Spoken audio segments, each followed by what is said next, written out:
उत्कटसुन्दरदन्दिमुखम् भुजगेन्द्रसुसर्पगदाभरणम् गजनीलगजेन्द्रगणाधिपतिम् प्रणतोऽस्मि विनायकहस्तिमुखम् सुरसुरगणपतिसुन्दरकेशम् ऋषिगणपतियज्ञसमानम्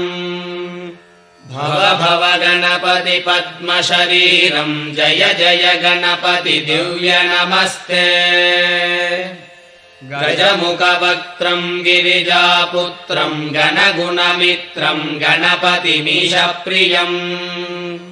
करधृतपरशुम् गङ्गणपाणिम् कबलितपद्मरुचिम्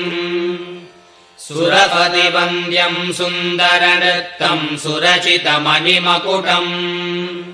प्रणमत देहम् प्रकटितकालम् षड्गिरिता